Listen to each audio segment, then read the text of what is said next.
superhighways are a powerful tool in the globalist arsenal. They are instrumental in tearing down national borders and merging nation-states into larger confederations. Foreign governments and corporations are predatorily seizing infrastructure across North America, but nowhere has their attack been greater than in Texas. Texas is the front line. Over 8,000 miles of existing roads and land are being handed over to government-backed foreign companies. Foreign companies buy the legislators, who then turn over complete control to the same foreigners who finance their campaigns. Government power is then illegally transferred to unelected quasi-governmental regional boards that circumvent local governments and the will of the people. The next stage of this world government plan is to have a transportation control, and that is called the NAFTA superhighway, or in Texas called the Trans-Texas Corridor. It confiscates 584,000 acres of land to be transferred into control of a Spanish company which will collect tolls in Texas for the next 50 years, and there's no limit in the amount of tolls that can be collected. More than 80 federal and state highways have been designated as international arteries. The I-35 NAFTA corridor starts deep inside Mexico and travels through the middle of the United States and ends in central Canada. Container ships from Asia dump their cargo on the Pacific side of Mexico. It then travels duty-free by rail to the new Kansas City inland port, now considered sovereign soil of Mexico, in the heart of the United States.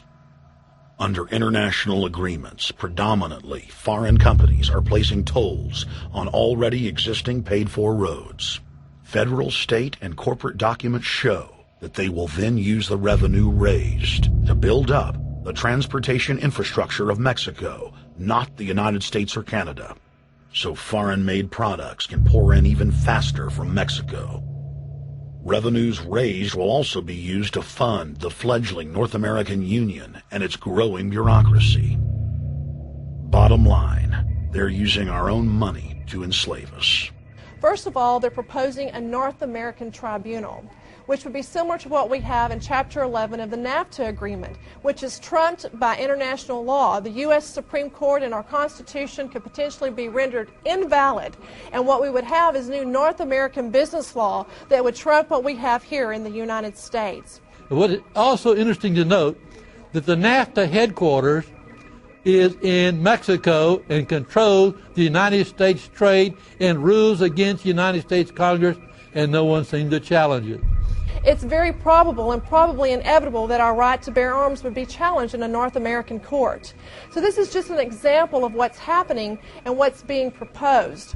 We want to keep our trial by jury system. We want to keep our right to keep and bear arms. We want a system where we have a Supreme Court and not have a tribunal that will be superior to the Supreme Court. In 2005, Centra, a Spanish-owned company, signed a secret agreement with the Texas Department of Transportation to erect toll roads on existing roads and to toll new roads that were completely paid for by tax dollars. There are people, believe it or not, in Texas who don't know what the Trans-Texas Corridor is. TTC 69, which they'll have the environmental hearing starting this spring on, runs through my part of the state. And there are people over there who have no idea what's fixing to come in their backyard. TxDOT, an unelected state agency, claimed that the agreement with the foreign company was even secret from the Texas legislature. When the truth came out, newspapers across the state called for heads to roll politically. Centra's response was to have its Australian subsidiary make its first U.S. newspaper buy. Every newspaper they bought was along branches of the Trans-Texas Corridor and had been critical of the toll road plan. The cost of 40 or 50 newspapers is nothing compared to the profits that'll be made. Just Phase 1 alone of the state toll road plan is estimated to raise more than $200 billion in just the first 15 years. And Texas is only a small part of the global panorama. A combine of transnational companies is aggressively consolidating public finance infrastructure worldwide, and the same interests are erecting a world government according to their rules. a literal wonderland of corporate corruption, where governments simply act as vacuum cleaners, sucking up the wealth and resources of the middle class and transferring it to offshore bank accounts, leaving behind a cultural and economic wasteland of easily managed slaves. The whole purpose about the North American Free Trade Agreement is not about trade, it's about control. Control of people. CAFTA is even worse. Control of people.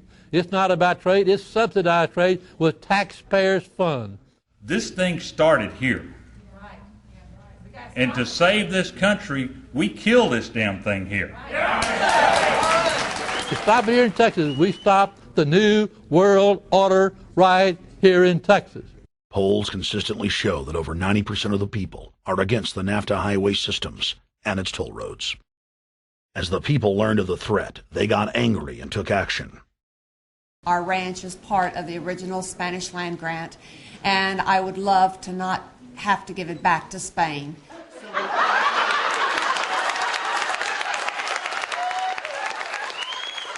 Opponents of a proposed superhighway today held a major protest.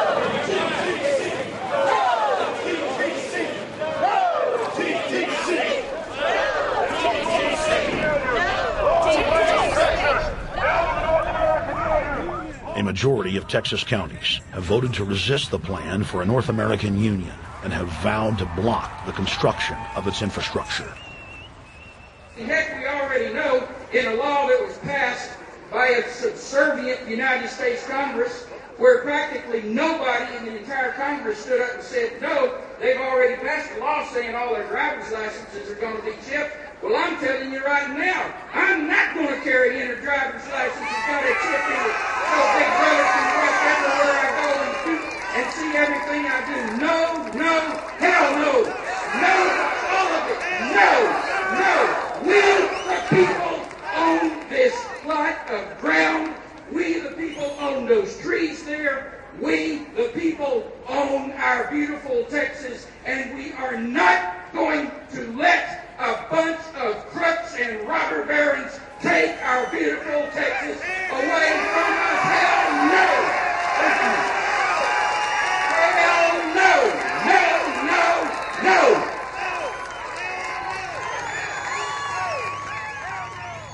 RFID tracker chips embedded in state inspection stickers and toll tags are already being used to track the population. The new system is also meant to control growth and steer development through so-called smart growth. Smart growth, which is nothing more than an effort to bring control into the cities.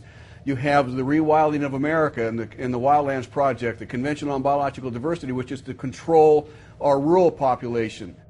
Toll roads on interstate highways nationwide are walling off exit ramps to small towns and rural communities, and are creating ghost towns by design. This trend is accelerating under the NAFTA highway system and is meant to rewild more than half the country. All of these things are designed to bring more and more control to bureaucracies rather than to the independent individual, the sovereign individual of this nation. What brought me into this whole discussion was the fact that while I was doing this multi-million-dollar research effort in the 1980s and early 1990s, I became aware of an agenda basically to lock up one half of the United States into wilderness corridors and reserves. What's called the Wildlands Project, but it was also a key cornerstone of the United Nations Convention on Biological Diversity. It was during that study in which I began to realize that this was not an effort to protect the environment, but an effort to control you and I. They were dividing the United States up into little compartments in which they would rip out roads, which they would rip out whole communities and put them back in the wilderness. The federal highway system was designed by Pentagon war planners in the 1950s to serve as a rapid deployment conduit to move ground forces for the defense of the United States during invasion. The unconstitutional Northern Command is now using the highway system as a force projection matrix to dominate populations across the United States. Through federally funded emergency command centers, county and city governments are being